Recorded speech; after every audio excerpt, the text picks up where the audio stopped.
तर वाजले आहेत पावणे 8. आपण निघालोय पुण्यात. मानाचे गणपती आणि दगडूशेठचं गणपती आगमन आहे आज. आता कुठल्या कुठल्या गणपतींचं भेटते, कारण मी जेवढं वाचलं कसबा 8 वाजता आगमन चालू होणार आहे, दगडूशेठ 8:30 वाजता आणि गुरुजी तालीम वगैरे 10:30ला काय. तर आता एवढ्या वेळ तर नाही थांबू शकणार मी, कारण आता जाऊन मला येऊन घरातल्या गणपतीचं आगमन करायचं, म्हणजे घरचा गणपती आणायचा आहे. तर बघू आपल्याला किती गणपतींचे मिरवून आगमन सोहळे भेटत आहेत ते. सो आता आपण डायरेक्ट उशीर न करता निघूया थेट पुण्यात. माहोल एकदम खतरनाक असणार आहे, तुम्ही फक्त बघत राहा. ॲज युजल दरवर्षीप्रमाणे शनिवार वाड्याच्या इथं जो रोड आहे तो बंद केलेला आहे.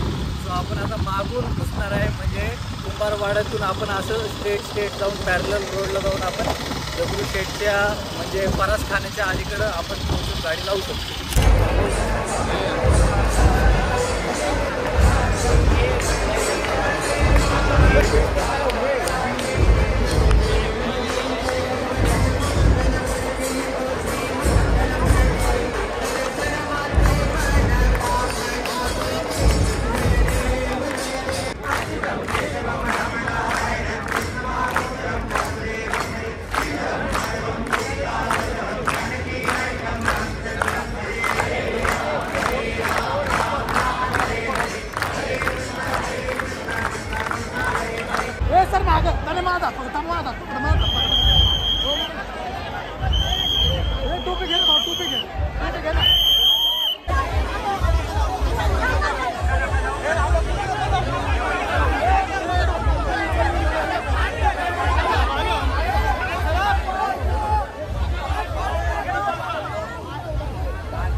गर्दीत ही हालत झाली, ह्याच्यापेक्षा बेकार हालत झाली आहे. आता दगडूशेठला जाण्यात काय पॉईंट वाटत नाही आहे. थोडेफार जे फुटेज भेटले तेच बघून घ्या तुम्ही, बाकीचं गणपतीच्या दिवशी दाखवल किंवा बघायला येईल दाखवल.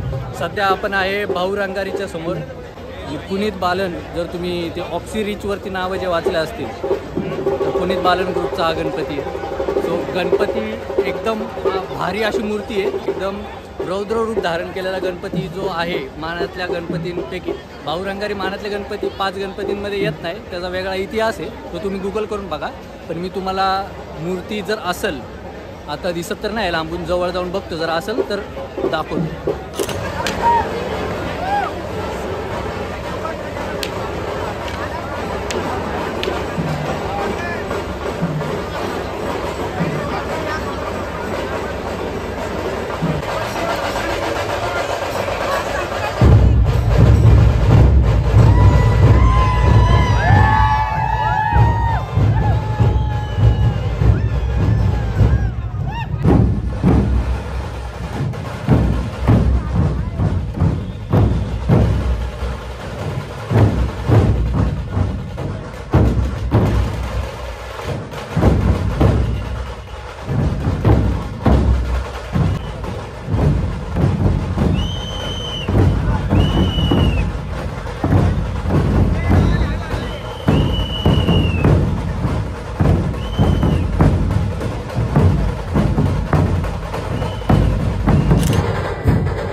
आता तुम्ही जे पथक बघणार आहे त्याचं नाव आहे श्रीराम पथक.